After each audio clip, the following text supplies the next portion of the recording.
A Beanfield rifle. You know what I'm talking about? You ever heard of a Beanfield rifle? Well, if you're anything like a lot of the people in the poll on Patreon, you may not have heard about it. So I thought maybe worth an episode. So saddle up for this episode of Gunfighter Life, where we talk about guns, gunfighting tactics, ballistics, the right way, with God Almighty at the center, biblical Judeo-Christian values, and real-world first-hand experience. I am blessed to serve you as host. First and foremost, I'm a Christian, also military, law enforcement, private security contracting, competition shooting, hunting. For today's episode, amateur historian. Right? Blessed be the Lord my rock, who trains my hands for war and fingers for battle. Beanfield rifles. Now let me first start off with, I'm not an expert in the Beanfield rifle. Never owned a Beanfield rifle. I'm vaguely familiar with them. I did some research for this podcast because a lot of you are not familiar, it seems, judging by the poll, at all with the Beanfield rifle. Like, what is that? What are you talking about? So, I guess we need to lay some groundwork.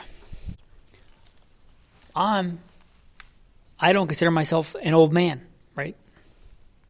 I grew up hunting in the 90s. And back then, deer, and I grew up in the Southeast, a poor boy in the Southeast. And back then, even in the 90s, deer were just starting to come back. If you live in the East Coast now, deer are everywhere. They're so everywhere that they're just throwing out tags. You want a tag, you get a tag, and you get a tag. It's like the Oprah Winfrey of deer tags. Just everybody gets a tag, right? It was not like that long ago, right? They were just starting to come back when I was a kid. And if you talk to old-timers, that's what we called respectfully old people when I was growing up, like they remember when they first saw a deer, it was a big deal. Because in the early part of the 20th century, even into like the 20s and 30s Great Depression era, they were hunted nearly to extirpation in a large part of their East Coast range. In fact, they went to other places. The East Coast states went to other places to reintroduce white-tailed deer because they were extirpated, or largely extirpated, meaning they weren't extinct, but they were in these little pockets like northern Maine and things. For most of the East Coast, it was like a rare thing. It was like seeing Bigfoot if you saw a white-tailed deer. People were like, are you sure you really saw that? Like, how much did you had to drink when you saw that deer? And you might not believe that looking around today, and there's deer everywhere, and you have to avoid them with your car at night when you're driving home. But it wasn't long ago that was the landscape. They were hunted largely for food during the Great Depression, and that was done with whatever you had. I grew up hunting with bolt-action shotgun, single-shot shotgun. Kind of the redneck hunting rifle of my era was the SKS. Not because it was a great hunting rifle, because it was cheap, and you could get them for like $79 at a big box store, and you were hunting for meat. If I'm being honest here, I grew up poaching. I really didn't care too much about fish and game laws. I grew up poor, and I hunted for food. And that is what it is. I didn't grow up a Christian. I did way worse stuff than that, if I'm just being honest. But I grew, and that was kind of the mentality, like, if you're going to tag it, you got to tag from somebody. Maybe somebody else gets, it's not really a big deal. Like, you shoot deer for food. You don't just go out and kill them for no reason, right? But you hunt them for food, you eat them. And that was kind of the mentality. But they were just starting to come back. This whole idea of, like, sport hunting was, I don't know, not as big a thing as it is today, let's put it that way. But the deer were starting to come back. They had started to come back. And a large part of that was farm fields and different crops like soybeans and corn, right? Switching from, peanuts and cotton, which historically in the South was a big thing. But that started to switch to corn and soybeans. I'm no ecologist, but I know that, deer like corn and soybeans. It makes them big and fat and plentiful, and they have lots of babies, and those babies have lots of babies. Fawns, if I'm being, correct. But they reproduce a lot, and we've seen that in the Southeast and in the East in general, growing a lot of corn and a lot of soybeans, right? A lot more than tobacco and cotton and peanuts, like historic crops. That led to a lot more deer. And when this started to happen, people started actually being able to hunt deer for fun and for recreation. There was enough deer that it wasn't like, oh, there's a deer. I was like, yeah, there's some deer out there, and I can reliably go out and hunt them. Yes, this is all leading up to a Beanfield rifle, don't worry. Because we're talking about farm fields. It's called a Beanfield rifle, I assume, because of soybean fields, right? When those started to be grown in mass and lead to large numbers of deer. Well, historically in the South and the Southeast, especially for even me growing up, I grew up poor, and I was the bastard son of a single teenage mom. So I wasn't part of the landed gentry. I didn't have large farm fields and stuff in which I could really hunt. So I hunted close range woods, especially swamps and marshes, salt marshes and freshwater swamps, cypress swamps, because that's what I had access to, and nobody else really wanted to hunt there. Not many people did anyway, because it was nasty. That's where I had to hunt. That's where I hunted. I'm not complaining about that. But people that had land, like farmers, like where I grew up, you were a farmer or a fisherman. I came from a line of fishermen, commercial fishermen. But people whose family had land, those people had farm fields to hunt on generally. Their kids, or people they knew, or people that were part of the landed gentry in the South, they had vast amounts of open farm field to hunt. So instead of, really close ranges and swamps and things like that, you had more open ranges. People would set up, and I remember I would see these kind of things growing up, although they weren't really mine to hunt in. I would see these like a luxury apartment on the corner of a field, and they're still common in the South today. You'll look, if you look in the corner of fields, especially when the leaves and stuff are off the trees, you'll see these it's kind of like an apartment, right? They'll have like a big apparatus, like indoor, like maybe it's got cut open windows or whatever, but it's like a legit semi-permanent structure built in the corner of a field. Heck, sometimes right in the middle of the field. It's like on stilts, and it's just giant. It's basically a giant shooting box is what it is. It's like a deer stand on steroids. And people go in there. I don't know what they do in there because I've never really hunted out of one. Right? But that's what they do, and they have it in the field, and they shoot, for East Coast standards, fairly long range in fields. And by fairly long range, I'm talking like several hundred yards, which is fairly long range. 300 yards, 400 yards, but more than 100 yards. Well, for this, you might want a different rifle than your 30-30 or your SKS, or certainly than your single-shot break-open shotgun, right? And this is where we get a Beanfield rifle. Now, there's a man named Jarrett. I'm not sure of his first name, but Jarrett, and he makes Jarrett rifles. He is an early kind of connoisseur and I don't know if inventor is the right word, if he was the first one, but he is very well associated with this kind of rifle. A flat shooting, because this is pre-rangefinders, right? Flat shooting, very accurate, fairly heavy, thick barreled rifle, known as kind of a Beanfield rifle. Right, that's not a scientific term. You're not going to, find that in Encyclopedia Britannica. Not that those even are around anymore, but you get what I'm saying. But colloquially, they're known as Beanfield rifles. They're meant to be shot, out of these stands, fairly stable positions. Might even have like a shooting table in these stands. And you're talking East Coast, right? So you're probably not walking, you're certainly not covering thousands of feet in elevation in a day like we do here out west, and you're certainly probably not talking about walking for miles with the rifle, because if you walk for miles, you're probably on somebody else's property. You're talking about walking probably on some kind of farm access road, fairly flat, for a quarter mile or less, and sitting up in a stand. So you're not talking about the rifle having to weigh a little bit of weight like you would a mountain rifle. Today, when we think about long-range shooting, even though I live out west and I'm not a big fan of this, it's like the Western rifle with like these giant obese scope with fidget spinners for dudes, and you got to have your rangefinder, and you got to have your ballistic app on your phone, and you got to have your your Kestrel, you got to have your fill-in electronic gadget here, It's not that. It's not what we're talking about. We're not talking about that. We're talking about fairly heavy barreled, fairly precise. Think kind of like a bench rest rifle, but for hunting deer. And for this, you want a fairly flat shooting caliber, because with a flat shooting cartridge, even in most wide open bean fields in the South, you're talking, a few hundred yards. You're not talking about trying to lob, bullets at deer at over 1,000 yards, which I don't think is ethical, but I'm not going to say you're wrong if you do that. It's not a shall in the Bible. There's no you shall not lob rounds at deer like artillery. If you want to do that, that's on you. But we're talking about bean fields, several hundred yards, and especially if you strategically place your stand. Usually, you could get it within a flat shooting cartridge max point blank range, which might be 350, 400 yards for some of these cartridges. Meaning you aim at deer, you hit deer, because it's fairly flat shooting.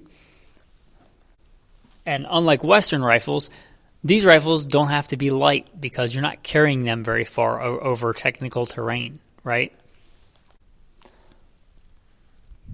You're, putting them on a table or on a rest or something, and then you're waiting for deer to walk out of your field or the field you have permission to hunt on because it's your uncle's or your uncle's barber or whatever,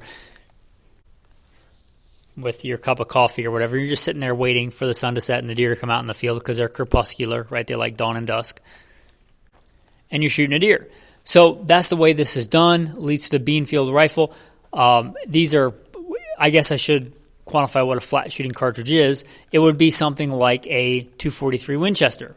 And despite what you may think, that's a fantastic rifle for it. It's a fantastic deer cartridge, and it's very flat shooting, especially in the lighter grain weights. Like, look at, max point blank range on a 243 with a 90 grain bullet. It's impressive. A lot better max point blank range than something like a 6.5 Creedmoor with a 140 grain bullet, which will come much later. But in these Beanfield rifles, I believe he got started making these in like the 79 was it the year that I saw.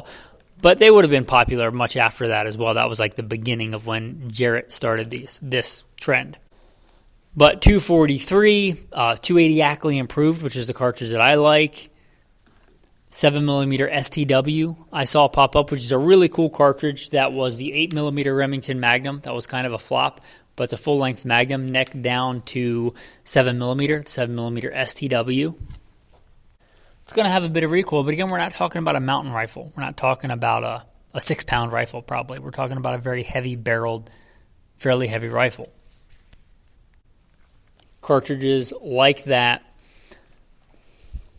kind of set up in a bench rest configuration, not to the degree of a bench rest rifle. If you see like a true bench rest rifle, those things have like giant fat stocks, and like you might have like no taper on the barrel at all. It may just be like an inch thick barrel all the way down for bench rest. But it's much more like a bench rest rifle than a standard hunting rifle is, right? It's more in common with that. And you see these as being hyper accurate. These were like some of the first hyper accurate hunting rifles that we're talking like. I know you might think that like sub MOA is like a new thing, but it's not. These when I was looking this up, I routinely saw some that were shooting like in the 0.3s of inches. A lot of times based off of Remington action, because those are inherently not accurate, but inherently easy to make accurate. They're very simple, very symmetrical actions. They're not my favorite, but for this, you're not talking about a survival situation. You're talking about sitting in an apartment in a field, drinking coffee on a bench and waiting for deer to come out. So it doesn't really matter if you have a malfunction as much, right? So a lot of them seem to be based on the Remington action, which is fantastic. Nothing wrong with that for that application. Now, what does this matter for you?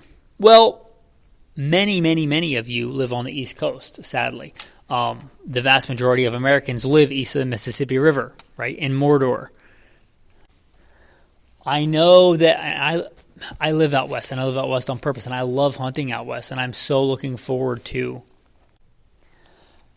elk season this year, deer season this year.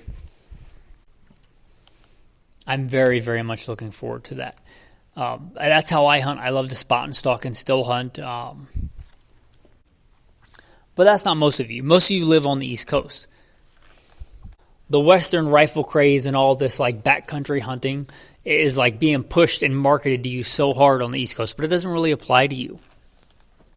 For many of you, something like a Beanfield rifle is a more logical choice. You're probably not humping is not a sexual term. That's what we call in the Marine Corps hiking with a bunch of gear and a rifle, right? We call that humping.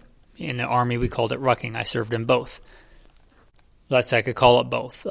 You're not, packing a rifle in for, 10 miles and then starting to hunt on the East Coast. If you did that, you'd likely be arrested because you've crossed a bunch of boundary lines because it's almost all private property on the East Coast. So that doesn't really make sense for you. So stop buying into the marketing. Something like a Beanfield rifle would make more sense for you if you get permission to hunt farmland than would a Western type rifle, because you're not in the West. By definition, you're on the East Coast. You're not hiking the Rocky Mountains and packing out elk, right? You're just not doing that. So if you want and here's the thing, I unfortunately lived in Florida for a time because my wife's family was there and we were traveling. We wanted to spend time with my wife's family. And what a horrible place that is. If you live there, my condolences. But there's 450 people per square mile. It is a people hive. I traveled for quite a ways trying to go to different shooting ranges. The shooting ranges I went to said that you had to shoot your rifle off the bench, which made me want to vomit in my mouth. If my rifle's already zeroed, why am I shooting it off a bench? No, thank you. But for many of you on the East Coast, you're going to have to do that.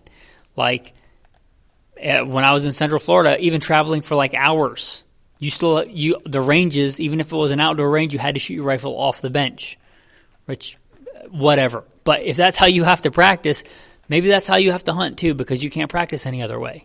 Because you'll get a little spanking for being a bad boy for actually wanting to shoot your rifle practically. But getting back to, if that's the way you have to train, shooting, off a bench, if you have access to a field in which you can hunt, it makes more sense to have a rifle like this than a Western rifle. You can have a heavy rifle because you don't have to pack it far. But why not have a heavy barreled kind of target style rifle? Not going to hurt anything, especially if you're shooting it off a bench or off a bipod, which I generally frown upon. But hey, again, it's not a shall. It's just not how I like to hunt. There's nothing morally wrong with hunting that way.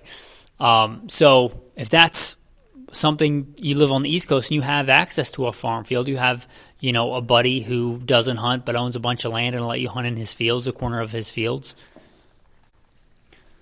Why not, right? Why not set up a table and a bipod? These kind of rifles make more sense for that. That's why I'm covering them. I think they're still a relevant point.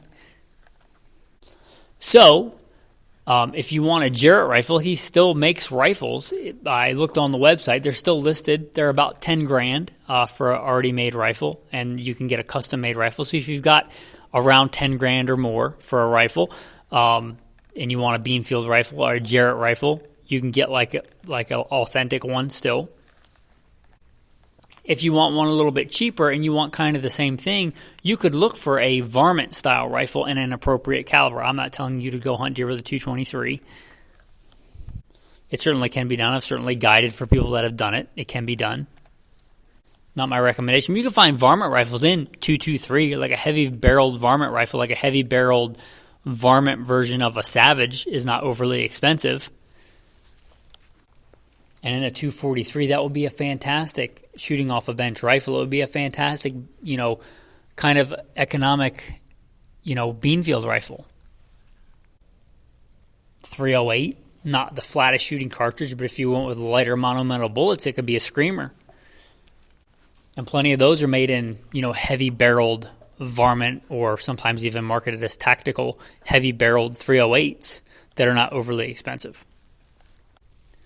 Set your rifle up with a bipod, which we're not talking about practical shooting here. We're talking about shooting off a bench. So you could put it on a bipod. You could actually even put a bigger scope on it because you're not shooting it from the shoulder. You're not, stalking deer in the snow. You're shooting off a bench, maybe even indoors at deer. So you could put a big OB scope on it, like 10 power or higher. And generally, the way these are set up, you're not going to get a shot at 5 yards. So you don't have to worry about a snapshot, right? It's going to walk out in the field and you're going to have your rifle on the bench, put down your sandwich, your cup of coffee or whatever, and shoot the deer. So you could have a big heavy rifle with a bipod, with a scope, and a lot of people are into that. And if you're into that, that's something you can do to hunt deer. As long as you have access to a fairly wide open, flat farm field, right? So I think for that reason, a Beanfield rifle has some real application for hunters on the East Coast today. So when you're being marketed to, realize what it's for and if it applies to you or not. Western rifles are being pushed so hard, backcountry hunting. But if you don't live in the backcountry and you don't hunt in the backcountry, you don't need a backcountry hunting rifle. If you live near a bunch of beanfields and you can hunt beanfields, maybe a Beanfield rifle is more applicable to you. And even if it's not, I thought it was a cool piece of forgotten history, the Beanfield rifle.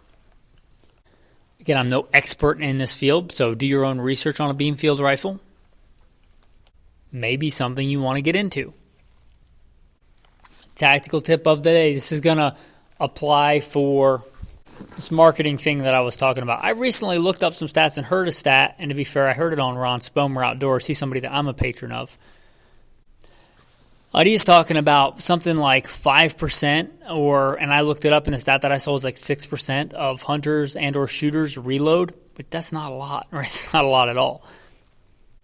Might be a little bit harder if you don't reload, but if you're talking about inside of 400 yards with a flat shooting cartridge or a flat shooting load, I shouldn't even say cartridge, a flat shooting load, stop buying into the marketing hype of BC. Yeah, I'm not telling you to shoot a round-nosed bullet or be ballistically Amish and shoot a 45-70, but if we're talking 350, 400 yards on some of these loads, you can just aim at the deer and hit the deer. You don't have to worry about clicking and dialing and spinning with these, play scopes. You can just have a good zero and put it on the kill zone of a deer and hit the kill zone of a deer. It's called max point blank range. It's a thing. So forget about the BC of the bullet. Oftentimes the high BC bullets in a given cartridge are going to be heavier for caliber. Like for a 308, it's going to be like a 175 grain bullet. Well, if you talk about practical hunting distances, especially we get to like inside of 400 yards, we're talking about like a Beanfield rifle. Look at the trajectory of that. Forget about marketing, right? And if you go to, let's say, 130 grain monometal, or even, heck, a ballistic tip for a eastern whitetail is probably fine, 125 grain, ballistic tip in a 308, you're going to get way better max point blank range, way flatter trajectory. Now, it's not as good. It starts to, make a difference out past, 600 yards. Those high BC bullets have an advantage in wind and stuff like that, but that's not what we're talking about. That's great if you want to shoot steel at long range. It's a lot of fun, but that's not what we're talking about here today. So again, forget about the marketing. Look at what really matters. So in some of these cartridges, if you want a flatter shooting cartridge, you may look at going down in weight, which bucks the entire marketing thing that's going on right now with everybody like, you got to have a BC above whatever. I don't know. If you have a BC, if your bullet has a BC of below 0.5 something, you may as well just, shun yourself on Instagram or what. I don't have Instagram, but you get the idea, right? Like you got to have a high BC bullet, except you don't.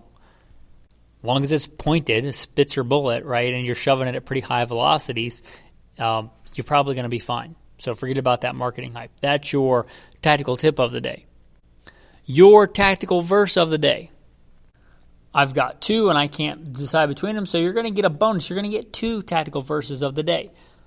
The horse is prepared for the day of battle, but deliverance is of the Lord. And then another one. A prudent man foresees evil and hides himself, but the simple pass on and are punished. So there's that. I don't think I really have to explain the tactical application of those verses. They're pretty self-evident, I would hope. Anyway, with that, guys, thanks for listening, and have a blessed day.